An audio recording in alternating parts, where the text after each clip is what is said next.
So you think your diet's a little toxic? Maybe you're worried about processed carbs or something? Well, you have absolutely no idea, and I mean no idea, how good you have it. Today we're talking about a time when your next meal wasn't a choice. It was a desperate gamble against death itself. Yeah, this is you. Your biggest food problem today was probably, deciding between takeout spots or maybe resisting that third cup of coffee. You and I, we live in a world with so much food, it's almost ridiculous. But let's hit rewind on your family tree. Go past your parents, your grandparents, keep going. We're gonna fly right past the era of powdered wigs, zoom past knights in shining armor, all the way back to a time of giant, woolly mammoths. And we land right here with an ancestor whose entire to-do list for the day was basically, number 1, find food. Number 2, don't become food. Their relationship with what they ate was complicated because sometimes their food was actively trying to kill them right back. The fact that you're even here listening to this right now, it's kind of a miracle. It's proof that a long, long line of your ancestors were just too stubborn to die when, honestly, they probably should have. You are the end result of violent chance and some seriously tough biology. So that's what we're going to do. We're going on a great rewind, and we're going to count down the most toxic, desperate, and downright terrifying diets in all of human history. This is really the story of how we barely survived our own dinner. Let's get into it. All right, kicking us off at number 3 on our list of history's absolute worst diets is one you might not see coming. This wasn't an accident of nature. Nope, it was an invention. That's right. I'm talking about farming, the agricultural revolution. Around 10,000 years ago, we humans got this supposedly brilliant idea to stop chasing our food and just grow it in one place. Sounds great, right? Well, it turned out to be a complete nutritional disaster. I mean, just look at the difference here.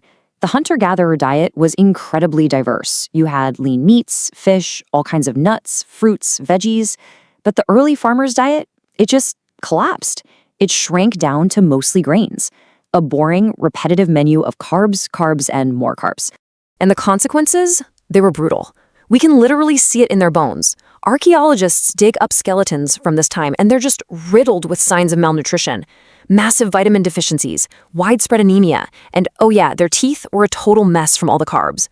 Plus, when you rely on just one crop, one bad drought or a swarm of locusts could mean your whole village just starved. Okay, so farming was a pretty bad idea health-wise. But our number 2 spot, this takes us from a bad idea to a full-blown global catastrophe. This wasn't a diet of choice, this was the apocalypse diet. For this one, we have to go way, way back, about 74,000 years.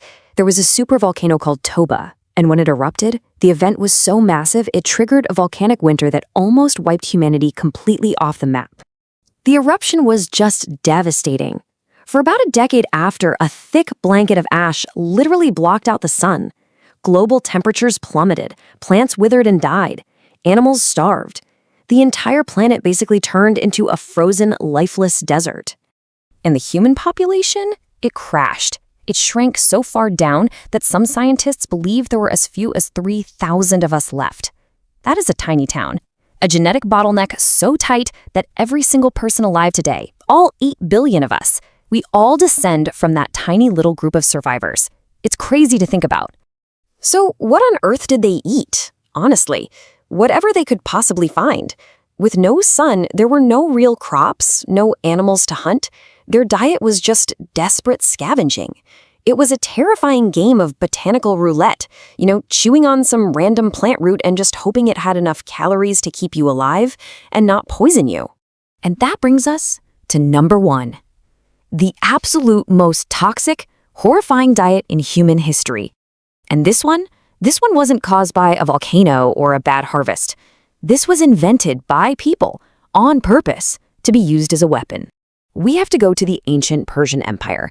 They had a method of execution called scaphism. And it is so vile, it's hard to believe one human could hate another enough to even think of it. And the entire twisted process was centered on food. The clinical definition alone is chilling. The victim would be stripped naked and trapped inside 2 hollowed-out boats that were fastened together, with only their head, hands, and feet sticking out. And then the force feeding began. So here's how it worked. Guards would force-feed the victim massive quantities of milk and honey. This would cause violent, uncontrollable diarrhea that would just fill the inside of the boat. They'd then smear the victim's exposed skin with more honey and leave them floating in a stagnant swamp. The sweet, foul stench would attract swarms of insects, which would bite, sting, and lay eggs in the victim's flesh. And the worst part?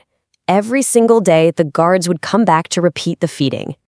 One man is said to have survived this for 17 days, slowly being eaten alive, suffocating in his own filth, all while being kept alive by the very diet that was torturing him. It is, without a doubt, history's most horrific meal. So, after all of that, what's the takeaway? I mean, why does this ancient history of suffering even matter to you, here, today? Well, it matters because every single one of those moments of desperation, of survival against impossible odds, they all led directly to you. Your existence right now is the payoff from millennia of struggle. The next time you complain about what's for dinner, just remember the agricultural downgrade, the volcanic winter, and the absolute horror of scaphism. You have choice. You have safety. You have flavor. You are the miracle your ancestors fought mammoths and famine and freezing winters for. Don't ever take that for granted.